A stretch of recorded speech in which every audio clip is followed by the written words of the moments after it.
Akan tetapi pada tahun yang sama, yaitu tahun 2015 tersebut, Menteri Perdagangan, yaitu Saudara TTR, memberikan izin persetujuan impor gula kristal mentah sebanyak 105.000 ton kepada PT AP, yang kemudian gula kristal mentah tersebut diolah menjadi gula kristal putih atau GKP. Salam sejahtera untuk kita sekalian. Salam. Om Swastiastu, Namo Buddhaya, salam kebajikan, salam bahagia, salam sehat, rahayu. Yang kita hormati Pak Direktur Penyidikan, Pak Kasubdit Tindak Pidana Korupsi dan TPPU beserta Kabid Humas, dan teristimewa buat rekan-rekan media yang begitu setia terus mendukung kami.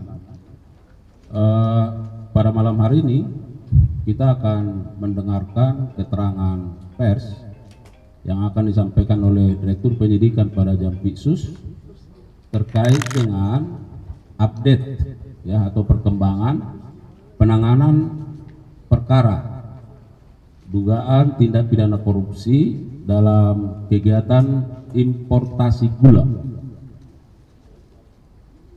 di Kementerian Perdagangan tahun 2015 sampai 2023. Tetapi nanti secara spesifik terkait tempusnya ini di tahun 2015-2016. Rekan-rekan media, perlu kami sampaikan bahwa penyidik dalam kurun waktu ini terkait dengan perkara ini terus melakukan pendalaman, terus melakukan penghimpunan terhadap bukti-bukti agar membuat terang tindak pidana ini dan menemukan tersangkanya. Dan dalam perkara ini setidaknya ada 90 orang saksi yang sudah diperiksa. Oleh karenanya, bagaimana perkembangannya? Kita simak bersama. Direktur Penyidikan akan memberikan penjelasan terkait substansinya.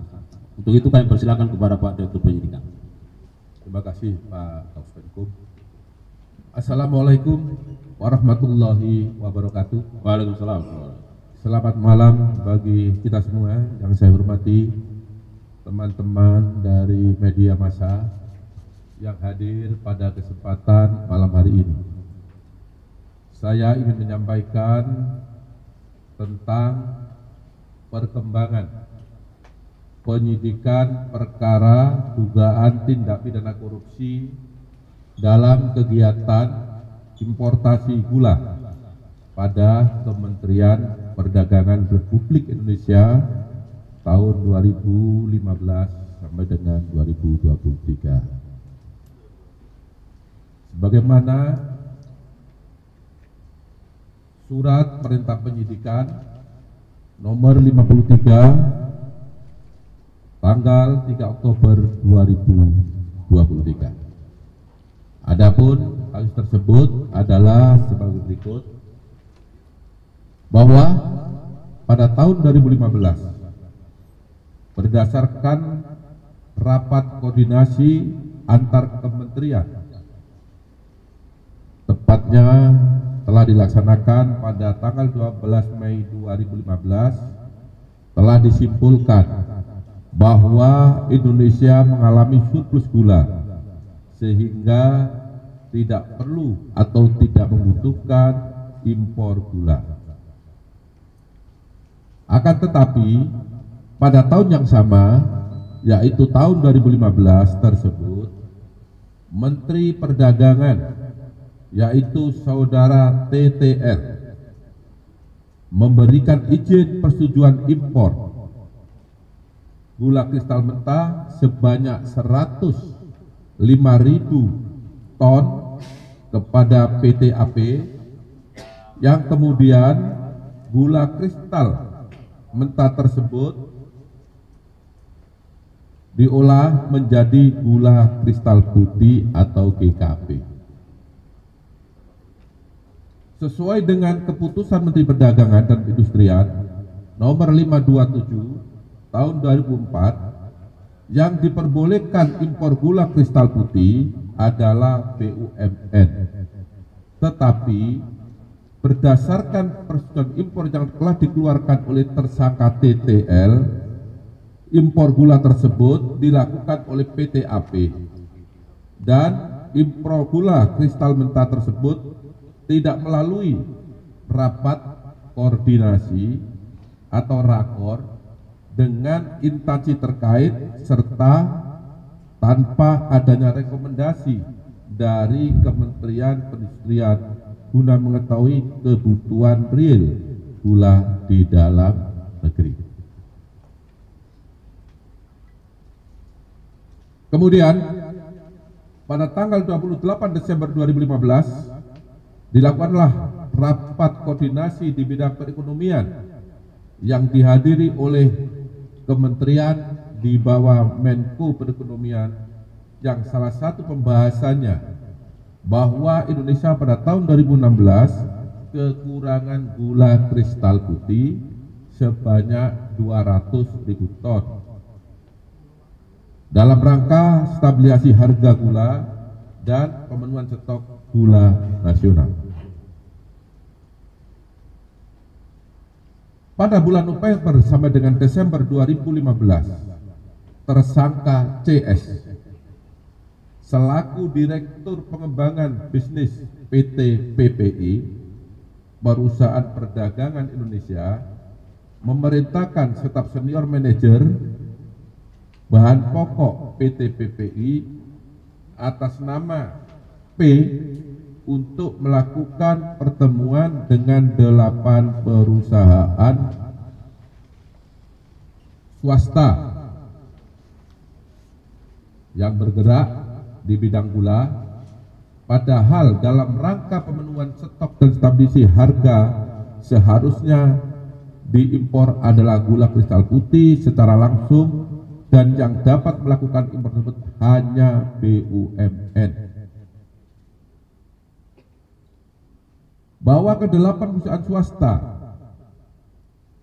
yang mengelola gula kristal mentah menjadi gula kristal putih, sebenarnya izin industrinya adalah produsen gula kristal rafinasi yang diperuntukkan untuk industri makanan, minuman, dan farmasi.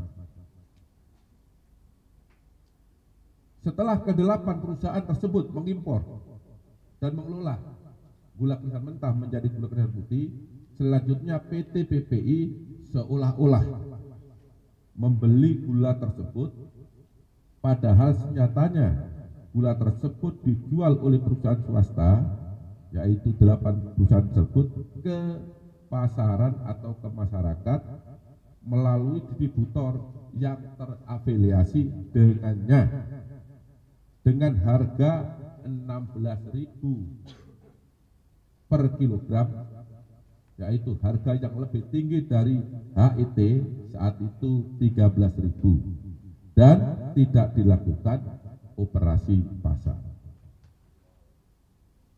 Bahwa dari pengadaan dan penjualan GKM yang telah diolah menjadi gula kristal putih tersebut, PT PPI mendapatkan fee dari 8 perusahaan yang mengimpor dan mengelola gula tadi sebesar Rp105 per kilogram. Bahwa kerugian negara akibat perbuatan importasi gula yang tidak sesuai dengan ketentuan perundang-undangan yang berlaku, negara dirugikan sebesar kurang lebih 400 miliar rupiah.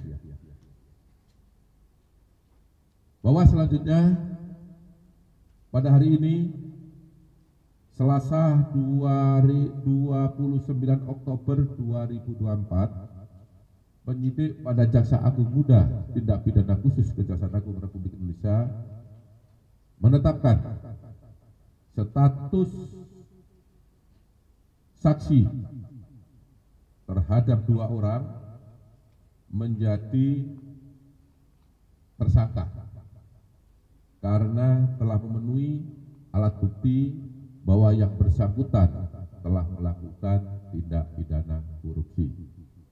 Adapun kedua tersangka tersebut adalah: 1.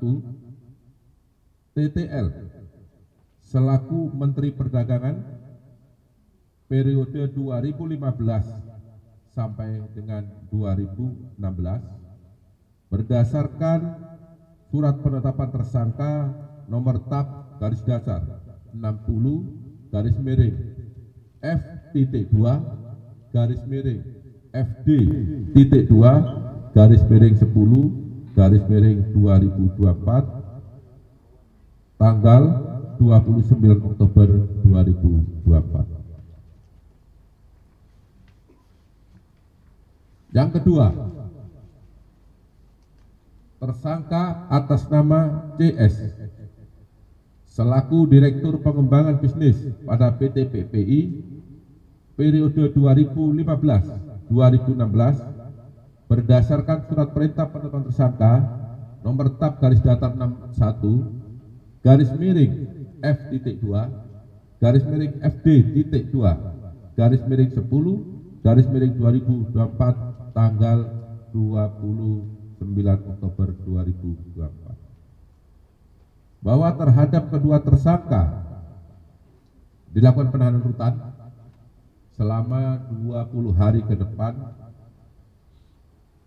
untuk tersangka TTL di Rutan Salemba, Cabang Kejaksaan Negeri Jakarta Selatan berdasarkan surat perintah penahanan nomor 50 tanggal 29 Oktober 2024 dan untuk tersangka CS ditahan di Rutan Salemba, Cabang Kejaksaan Agung berdasarkan surat perintah penahanan nomor 51 tanggal 29 Oktober 2024.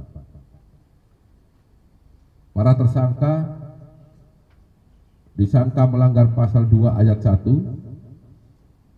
atau pasal 3 junto pasal 18 Undang-Undang Republik Indonesia tahun nomor 31 tahun 1999 sebagaimana diubah dengan Undang-Undang nomor 20 tahun 2021 junto Undang-Undang Republik Indonesia nomor 31 tahun 1999 tentang perubahan atas Undang-Undang RI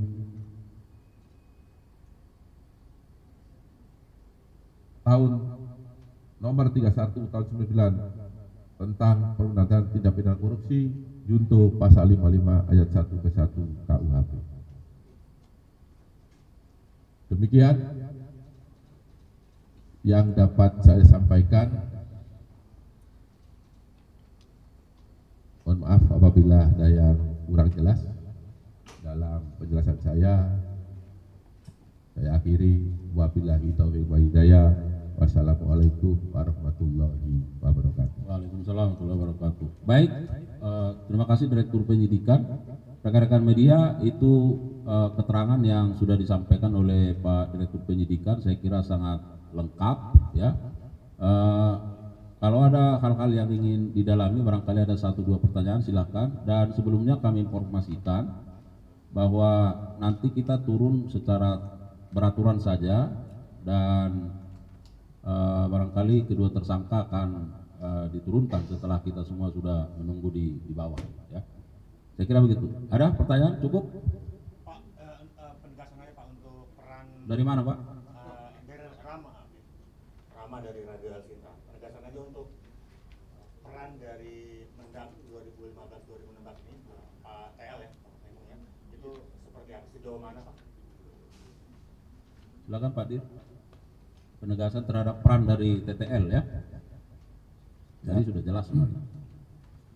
Saya rasa tadi sudah cukup jelas ya, bahwa TL ini tadi yang pertama adalah telah memberikan penugasan kepada perusahaan ya untuk mengimpor gula kristal mentah menjadi gula yang kemudian diolah menjadi gula kristal putih dalam rangka stabilisasi harga gula di masyarakat. Karena pada saat itu gula langka, harga melambung tinggi. Padahal seharusnya yang berhak melakukan impor gula untuk kebutuhan dalam negeri dalam rangka stabilisasi harga adalah BUMN yang ditunjuk oleh Menteri Perdagangan. Itu pun adalah seharusnya gula kristal putih, bukan gula kristal mentah. Ya, sudah jelas? Saya kira begitu ya. Ada yang lain? Cukup? Oke, karena tidak ada lagi, saya kira kami sampaikan terima kasih. Ya. Untuk dari kasus maaf ini dari pengadilan. Baik. Untuk tersangka lain, ya kita ikuti perkembangan dari hasil penyidikan. Artinya tidak menutup kemungkinan akan bertambah tersangka lain apabila telah ditemukan bukti yang cukup bahwa yang bersangkutan telah melakukan tindak pidana korupsi. Ya. Silakan. Satu lagi, izin. Alkah dari Media Indonesia, tersangka TTL ini, bagaimana sikap Kejagung merespon? Terima kasih. Baik. Terima kasih, pertanyaan yang sangat bagus. Bahwa penyidik bekerja berdasarkan alat bukti. Itu yang perlu digarisbawahi. Tidak terkecuali siapapun pelakunya, ketika ditemukan bukti yang cukup, maka penyidik pasti akan menetapkan yang bersangkutan sebagai tersangka. Saya ulangi, tidak memilih atau memilah siapa pelakunya, sepanjang memenuhi alat bukti yang cukup. Terima kasih. Ya. Sejak kapan Pak? Penyidikannya sejak kapan? Penyidikan dalam perkara ini sudah cukup lama, sejak Oktober 2023. Jadi kalau dihitung mungkin 1 tahun. Dengan jumlah saksi sekitar 90. Tentu penyidikan tidak hanya berdiri di sana, kita juga minta penghitungan kerugian keuangan negara, juga memerlukan ahli, sehingga cukup lama karena perkara ini bukan perkara yang biasa, bukan perkara yang sederhana. Ya, cukup ya. Ya, satu lagi. Ya, kita sudah tahap penyidikan setahun. Artinya kalau penyidikan ya tentu sebelum itu, ya. Saya tidak punya data ini mulai kapan, tapi yang pasti subsistem daripada penyidikan adalah penyelidikan. Itulah tahap yang telah diatur dan ditentukan dalam KUHP. Ya, cukup ya. Nah, terakhir, TV1 masih. Tadi mau nanya soal ini Pak, izin Pak, dari TV1 soal barang buktinya kan kerugiannya sampai 400 miliar. Ini barang bukti yang udah dipegang sama penyidik ini apa aja Pak? Kalau boleh. Ya. Tentu kalau barang buktinya gula sudah tidak ya, karena gula kan sudah beredar di masyarakat apalagi tahun 2015 ya. Bukti yang telah kita dapat, 1 catatan, dokumen, keterangan saksi, ya, keterangan ahli, itu bukti. Kalau barang bukti kita dapat adalah dokumen sama catatan, ya, transaksi keuangan. Ini sudah kita dapat semuanya. Siapa yang melakukan, apa isinya, penyidik sudah mengantongi semua. Baik, saya kira demikian ya, rekan-rekan media. Sekali lagi kami menyampaikan terima kasih dan penegasan tidak ada politisasi dalam perkara ini ya. Dan kami sangat bersyukur rekan-rekan media terus melakukan dukungan, support, dan ini bagian dari support masyarakat dan kami terus mengharapkan dukungan supaya kami terus bergerak ke arah yang lebih baik. Saya kira demikian, mohon maaf kalau ada kekurangan. Billahi taufiq wa hidayah. Assalamualaikum warahmatullahi wabarakatuh.